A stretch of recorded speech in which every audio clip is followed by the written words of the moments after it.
Good morning class 12। Good morning बेटा।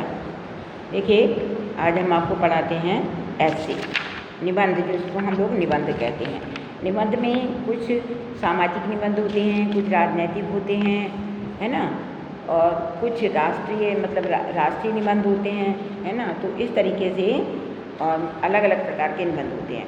तो आज हम आपको पढ़ा रहे हैं सामाजिक निबंध। सामाजिक निबंधों में देखिए, सामाजिक निबंधों में आता है कि देश की प्रगति में महिलाओं का क्या योगदान है।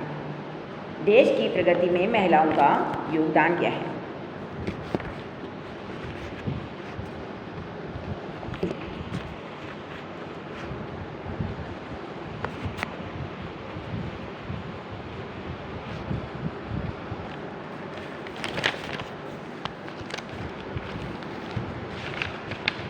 देखिए, देश की प्रगति में महिलाओं का योगदान, तो इसको मतलब जैसे देश की प्रगति में महिलाओं का योगदान, ये महिलाओं की मतलब शिक्षा होती है, मतलब नारी शिक्षा आता है, इसमें लिख सकते हैं। इसमें आता है जैसे कामकाजी नारी होती है और उनकी समस्याएं आती हैं, नारी की शिक्षा आती है।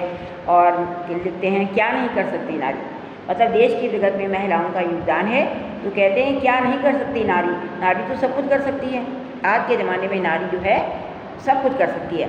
आदमी और तो आदमियों के साथ में कंधे से कंधा मिला करके वो चलती है, कंधे से कंधा मिला करके भी वो आज चल रही है।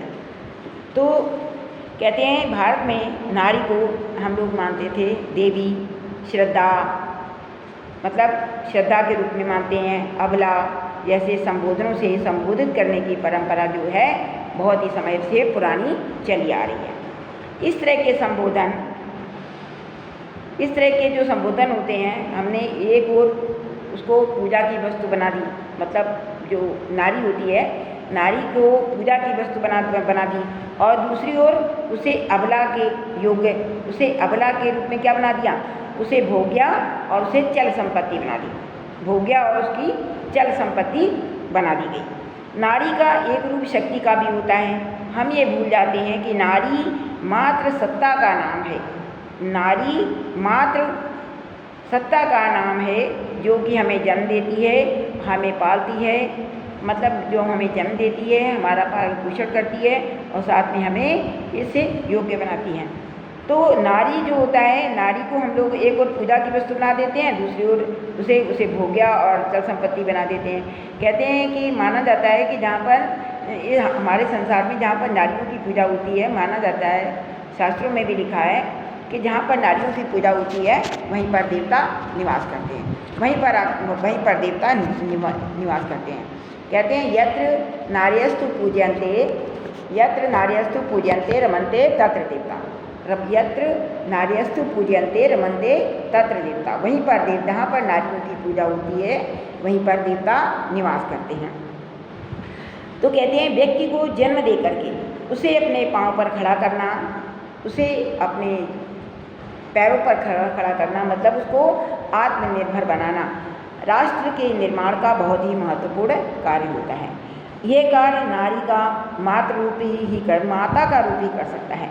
बहन के रूप में मानव मात्र को अपनी स्नेहमयी छाया से अभिभूत किए रहना ही राष्ट्र निर्माण का कार्य होता है। पत्नी के रूप में समाज को पितृ से मुक्त कराना, पत्नी के रूप में पितृ ऋण से मुक्त कराना,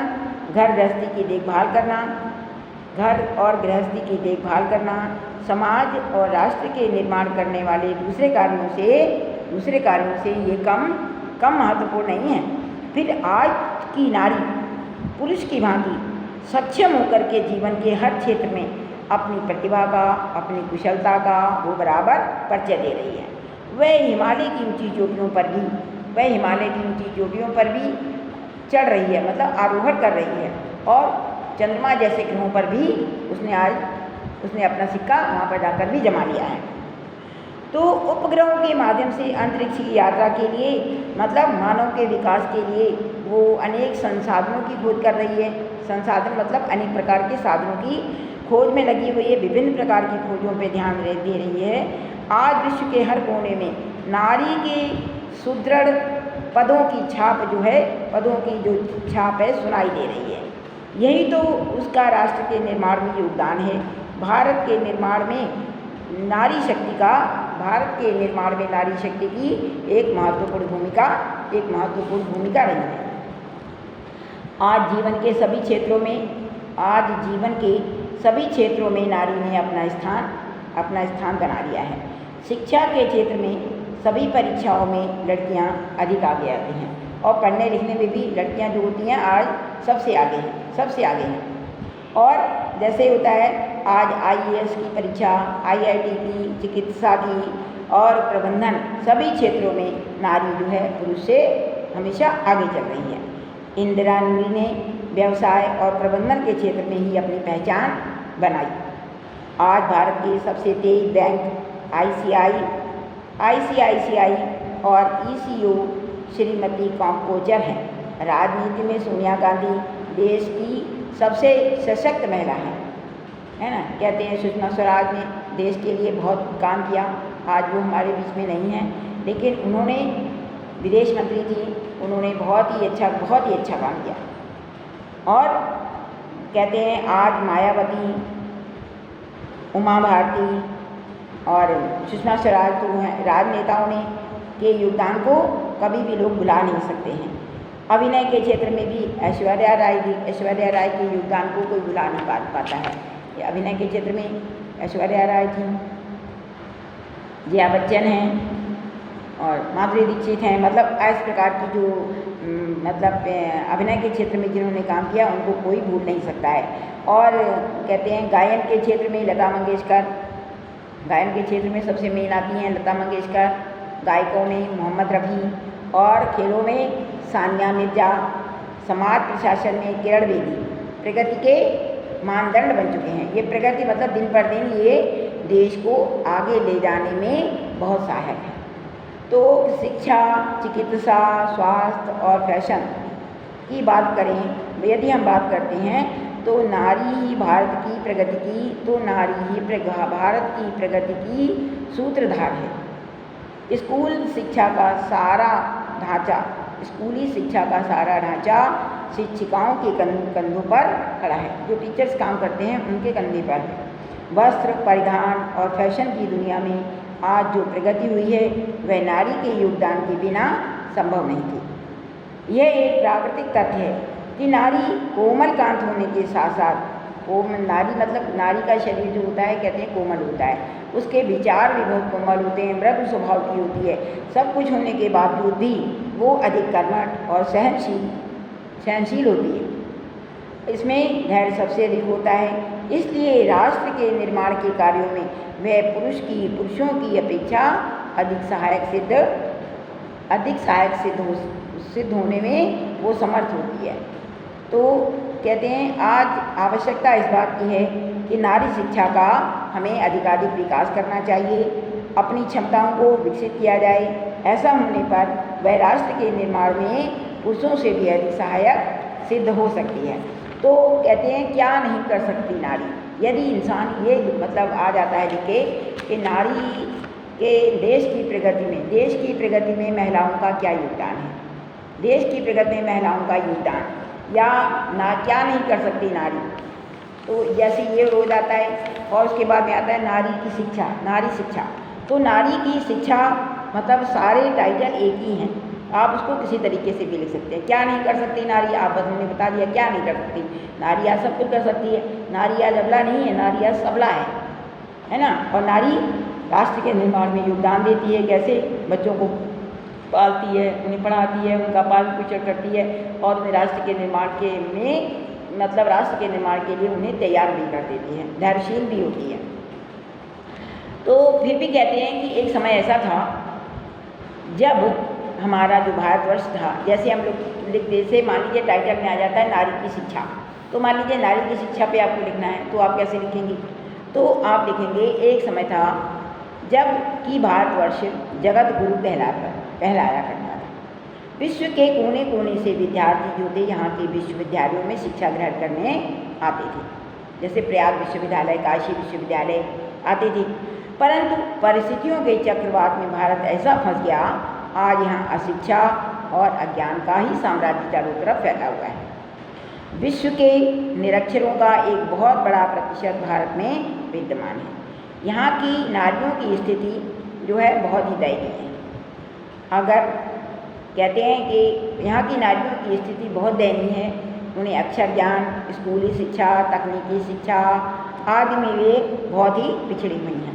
मतलब गांव में लोग बच्चों को पढ़ाते नहीं हैं, बच्चे जो हैं पीछे रह गए हैं। तो कहते हैं कि हमारा देश जो है, यहाँ पर बाहर से लोग पढ़ने, विश्वविद्यालयों में यहाँ पर लोग पढ़ने आया करते थे, लेकिन आज हमारा भारत देश जो होता है, भारत जो देश है कि ऐसा फंस गया कि यहाँ पर अशिक्षा का ही साम्राज्य दिखाई देता है, अनपढ़ लोग दिखाई देते हैं। ऐसा नहीं है कि भारतीय नारियाँ सदा से यह शिक्षित रहीं, ऐसा नहीं है।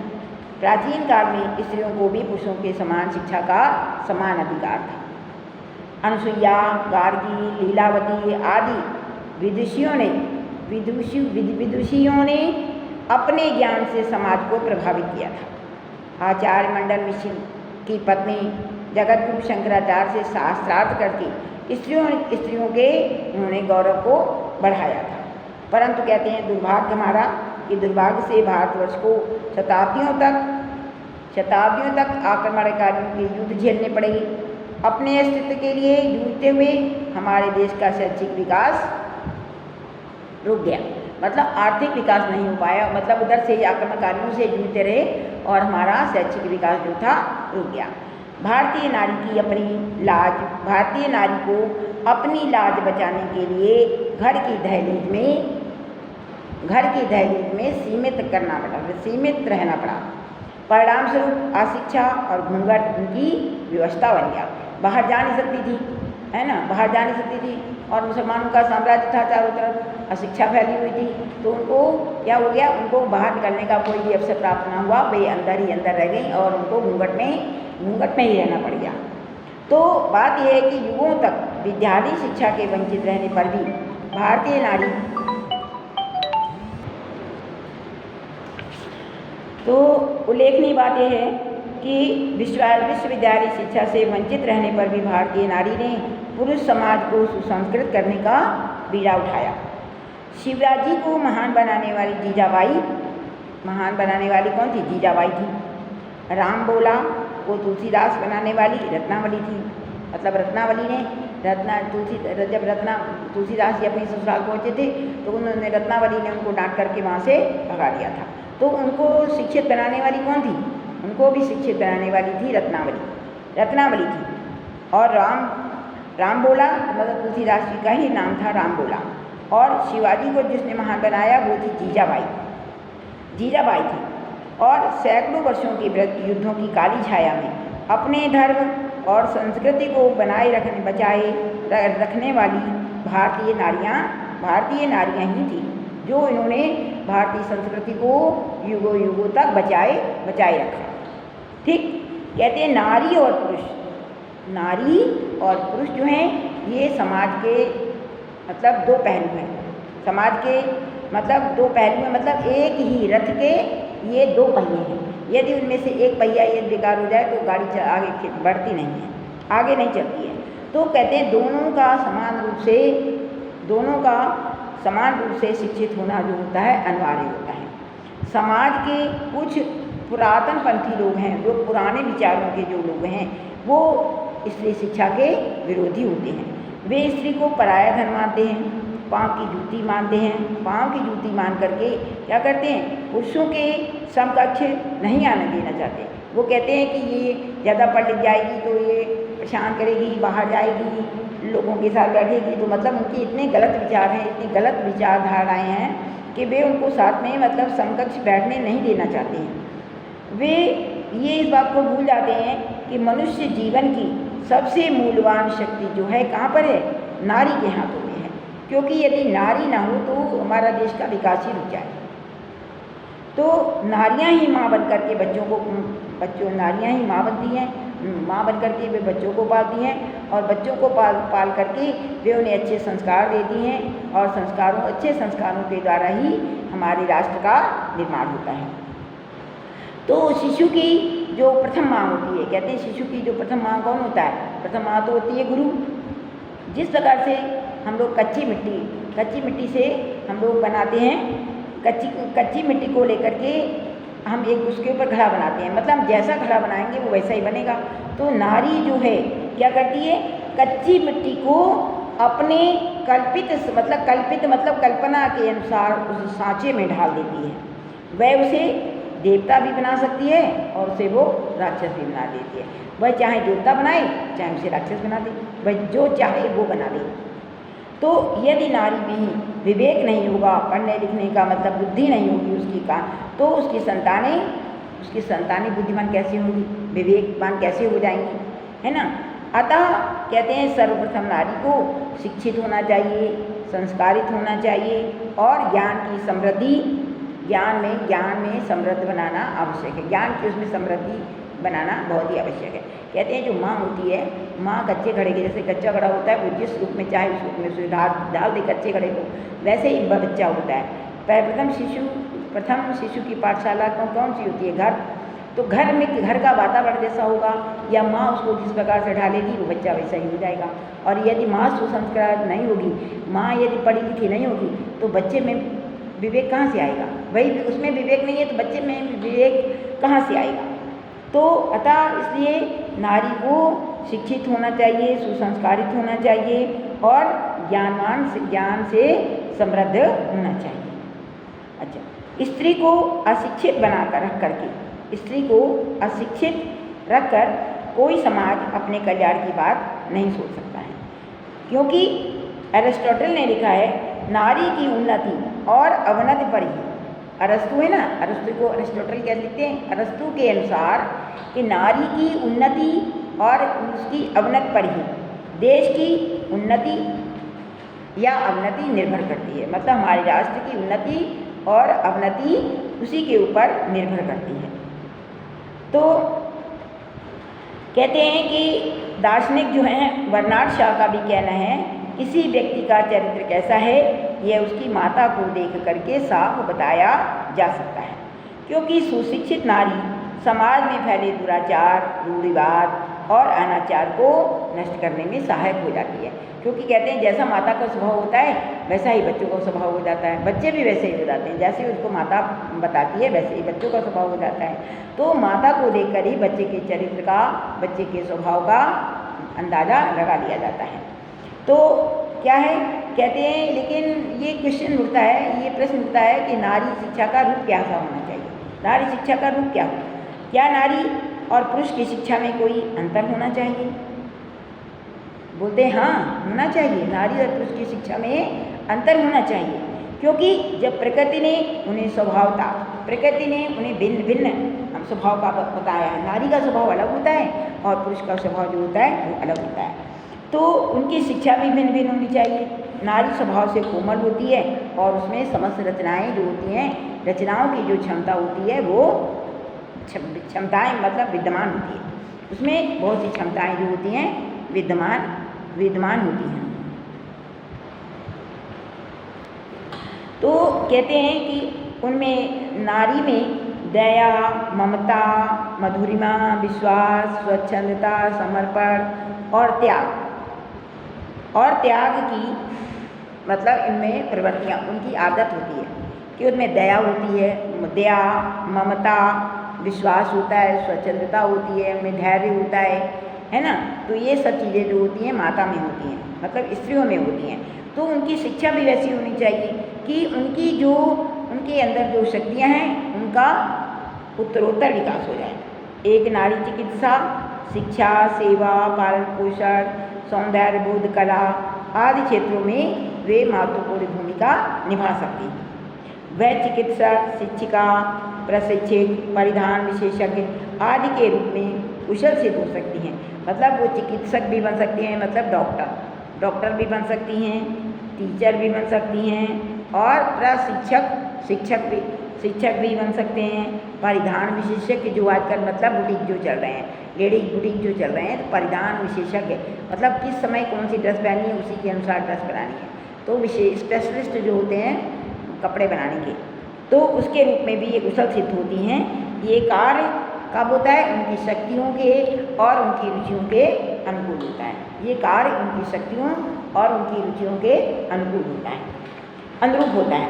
कहते हैं आज की नारी पुरुषों के साथ में कंधे से कंधा मिला करके चलने की होड़ में इंजीनियरिंग, वाणिज्य, सेना, पायलट भी बन गई और आदि सेवाओं में जा रही है। मिलिट्री में भी, सेना में भी भर्ती हो रही है। आज वो कन्वेंस भी चाहे हर चीज़ में आगे बढ़ गई है, यहाँ तक कि मतलब ग्रहों पर भी वो पहुँच चुकी है। तो आज के इस समानता समर्थक युग में जहाँ पर समानता को महत्व दिया जाता है, इस युग में स्त्री और पुरुष को समानता का महत्व दे दिया गया है कि जो कार्य पुरुष नहीं कर सकता वो कार्य नारी कर सकती है। आज की नारी कर लेती है काम, लेकिन फिर भी उनको मतलब असमानता के बदले असमानता का उन्हें अधिकार दे दिया गया है। और कि आज की समानता समर्थक युग में इस दौड़ को क्या कहा जा रहा है, उचित कहा जा रहा है कि बराबर की दौड़ लगी हुई है, परंतु भी ये क्षेत्र वास्तव में स्त्रियोचित नहीं है। सेना, पुलिस जैसे क्षेत्र पुरुषोचित हैं, उनके लिए चित्त की कठोरता और अनथक भाग दौड़ की आवश्यकता होती है। मतलब जैसे मिलिट्री में जाना है, सेना में भर्ती होना है और पुलिस की नौकरी करनी है, तो इनमें भाग दौड़ ज़्यादा होती है और उसमें व्यक्ति को कठोर होना चाहिए। किसी भी बात का निर्णय लेने में उनको बहुत कठोर होना चाहिए, मतलब उनको ड्यूटी उनकी बहुत हार्ड होती है। तो लेकिन स्त्री जो होती है वो बहुत धैर्यवान होती है, ममतामयी होती है, उसका स्वभाव कोमल होता है। इसलिए ये सब जो मतलब नौकरियां हैं, ये सब स्त्रियों के लिए उपयुक्त नहीं हैं। तो स्त्री के लिए कैसी शिक्षा और नौकरी चाहिए जिससे कि उसका स्त्री स्वभाव जो है, जो स्त्रियों का जो स्वभाव होता है, प्रेम, दया, उदारता, ममता, ये उनमें गुण जो हैं बराबर बने रहें, मतलब वो बराबर बने रहें। फिर भी अपवाद रूप से नारी समाज का अल्पांश कानून, पुलिस, सेना, वाणिज्य जैसे क्षेत्रों में जाना चाहें तो वह पुरुषयुक्त उनके अधिकार जो हैं उन्हें अधिकार दिए जाने चाहिए।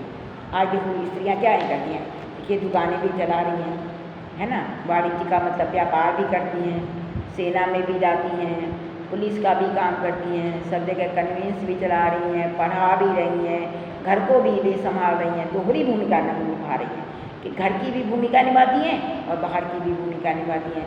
तो नारी जो है आज की एक सशक्त महिला है, अशक्त महिला नहीं, अबला महिला नहीं, सबला महिला है नारी। कहते हैं इंदिरा गांधी, लक्ष्मीबाई जो थी, इंदिरा गांधी जो थी, सरोजिनी नायडू थी, आज किरण बेदी, नलिनी सिंह आदि प्रतिभाओं ने अपने कर्मठ क्षेत्रों में जाकर के जन समाज को क्रांतिकारी शिक्षा प्रदान करने की सफलता प्रदान की। मतलब उन्होंने हर जगह कई लोग तो विदेशों में भी जा करके उन्होंने मतलब काम किया, विदेशों में भी जा करके काम करती रही नारियाँ।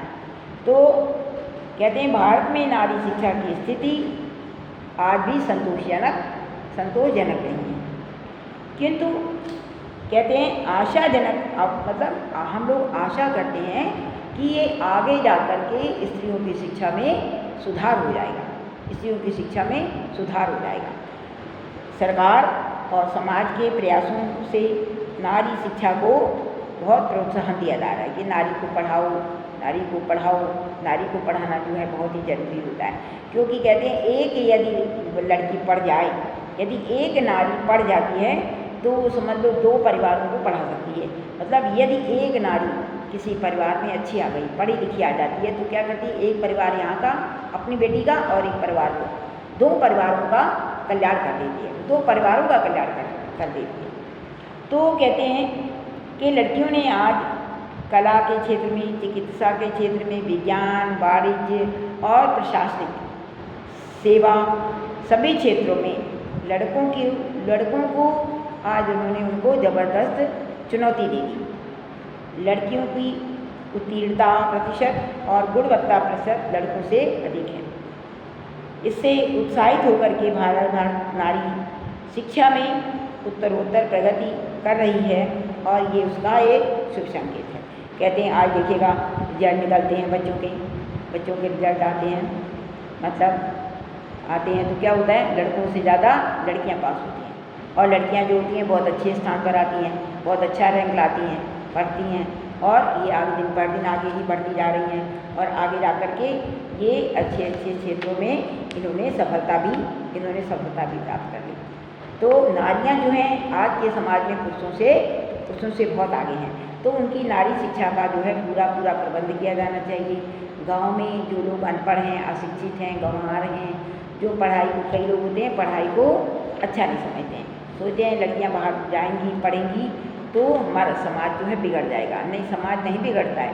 जब उनको शिक्षा का मतलब विकास हो जाएगा उनके अंदर, तो वो एक समाज को, अपने पूरे समाज को बदल सकती हैं, अब पूरे समाज को भी बदल देती हैं। और इसलिए नारी जो है पुरुषों की अपेक्षा देश के राष्ट्र निर्माण में बहुत योगदान देती है, राष्ट्र के निर्माण में बहुत ही योगदान देती है यदि हम नारी शिक्षा हो। तो कहते हैं देश की प्रगति में महिलाओं का योगदान, मतलब क्या नहीं कर सकती नारी। दो हो गए, और एक आता है नारी शिक्षा, और देखिए थर्ड में आता है कामकाजी नारी और उसकी समस्याएं क्या हैं, ये एक चीज़ अलग है। तो जो ये लिखा है ना, देश की प्रगति में महिलाओं का योगदान, तो क्या नहीं कर सकती नारी और नारी शिक्षा, आप इन दोनों को मिक्स करके आराम से समझ के आप अपनी कॉपी में उसको लिख सकते हैं कि क्या नहीं कर सकती नारी। ये नारी आज सब कुछ कर सकती है। कहते हैं ना, नारी तुम केवल श्रद्धा हो, लिखा है ना कहीं, नारी तुम केवल श्रद्धा हो,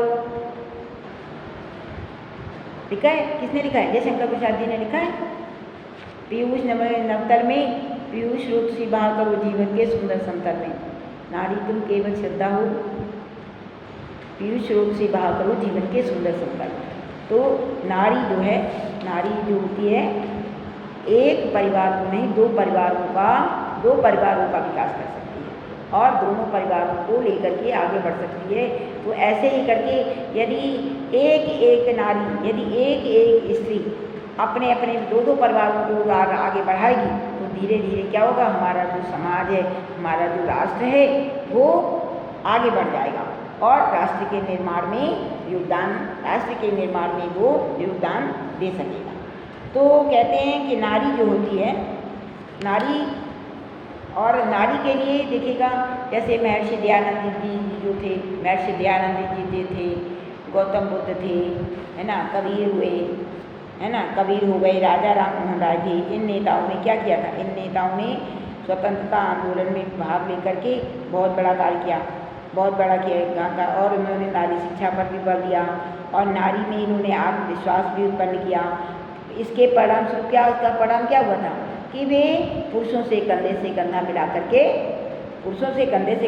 करके वे क्या करती हैं, अर्थोपार्जन कर रही हैं, मतलब पुरुषों से कंधे से कंधा मिला करके आज वो भी पैसे कमा रही हैं, आर्थिक उपार्जन कर रही हैं। आज बराबर का भाग है, और नारी और पुरुष दोनों एक ही सिक्के के दो पहले होता था सिर्फ पुरुष कमाता था, नारी घर का काम संभालती थी, लेकिन आज नारी जो है घर का भी काम करती है, बाहर का भी काम करती है, और अपने घर वालों के साथ में, पुरुषों के साथ में, अपने पति के साथ में वो कंधे से कंधा मिला करके आज वो चल रही है।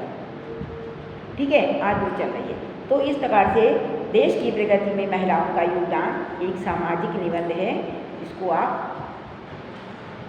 अपनी कॉपी में इसको समझिएगा, पढ़िएगा और इसको अपनी कॉपी में नोट कर लीजिएगा बेटा। ठीक है, थैंक यू। ओके बेटा।